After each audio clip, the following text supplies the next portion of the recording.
Kitab sebagai petunjuk. Video kali ini nyambung dari video saya yang kemarin tentang apa itu iman ya. Bahwasanya iman di situ dijelaskan iman kepada Allah, iman kepada Rasul, iman kepada kitab, iman kepada malaikat, dan iman kepada hari akhir ya. Yang di surat An-Nisa 136 kemarin. Bahwasanya di situ iman kepada siapa dulu nih?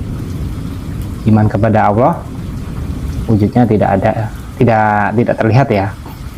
Iman kepada Rasul, Rasulnya sudah wafat, dan iman kepada kitab, kitabnya ada. Kalau iman kepada malaikat kita tidak bisa melihat juga, dan iman kepada hari kemudian kita masih belum tahu. Nah, di sini kita menjelaskan, di sini kita pelajari dulu apa itu kitab, karena kitabnya yang ada ya.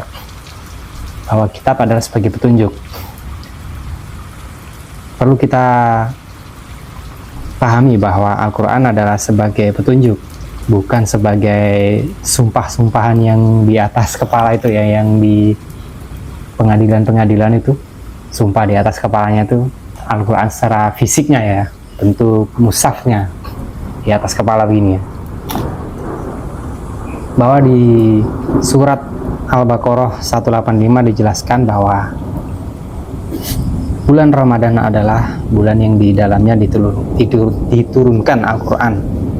Agak belibet ini. Sebagai petunjuk bagi manusia dan penjelasan mengenai petunjuk itu dan pembeda antara yang benar dan yang batil. Nah, di sini dijelaskan ya. Panjang memang ayatnya. Selanjutnya silakan Anda baca itu di surat Al-Baqarah 185 ya. Sini saya menjelaskan yang Al-Quran sebagai petunjuk aja, dan juga sebagai pembeda. Bulan diturunkannya Al-Quran sebagai petunjuk bagi manusia ya. Ini jadi Quran ini sebagai petunjuk bagi manusia, bukan yang sumpah-sumpahan tadi di atas kepala tadi ya. Dan juga sebagai pembeda antara yang hak dan yang batil, antara yang benar ya dan yang salah ya. Batil itu bahasa Arab ya, yang salah. Jadi di situ dijelaskan hal itu pembeda, atau juga sebagai petunjuk bagi manusia. Kan di situ ada perintah dan larangan ya. Bisa jadi pembeda antara hak dan yang batil ini seperti undang-undang. Kalau diteliti ya, bahwa situ sama seperti undang-undang memang. Coba kita buka di surat Al-Maidah ayat 49 ya. Dan hendaklah engkau memutuskan perkara di antara mereka menurut apa yang dituliskan Allah, dan janganlah engkau mengikuti keinginan mereka, dan waspadalah terhadap mereka. Jangan sampai mereka memperdayakan engkau terhadap sebagian apa yang telah diturunkan Allah kepadamu. Jika mereka berpaling dari hukum yang telah diturunkan Allah, maka ketahuilah bahwa sesungguhnya Allah berkehendak menimpakan musibah kepada mereka disebabkan sebagian dosa-dosa mereka, dan sungguh kebanyakan manusia adalah orang-orang yang fasik. Nah, di sini dijelaskan bahwa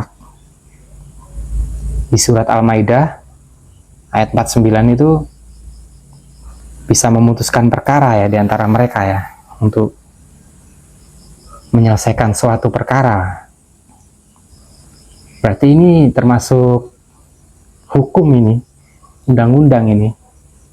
Dan juga di surat Al-Maidah ayat 50 menjelaskan ini.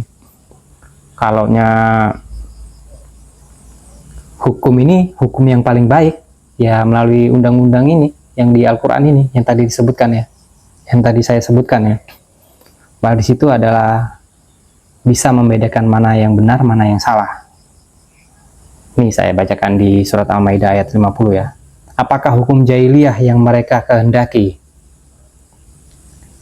Atau hukum siapakah yang lebih baik daripada hukum Allah bagi orang-orang yang meyakini? Nah, sudah jelas ya, bahwa tadi dijelaskan di surat Al-Baqarah 185 dan juga Al-Maidah 49 dan juga Al-Maidah 50. bahwasanya Quran bukan buat sumpah-sumpahan yang ada di pengadilan ya, disumpah di atas kepala begini ya, konyol itu. Jadi bukan fisiknya yang buat sumpah-sumpahan ya, tapi esensinya atau isi dari Al-Quran tersebut yang perlu dibaca dan dicermati ulang. Di situ ada perintah dan larangan, jadi seperti aturan atau petunjuk bagi manusia. Sekian dari saya.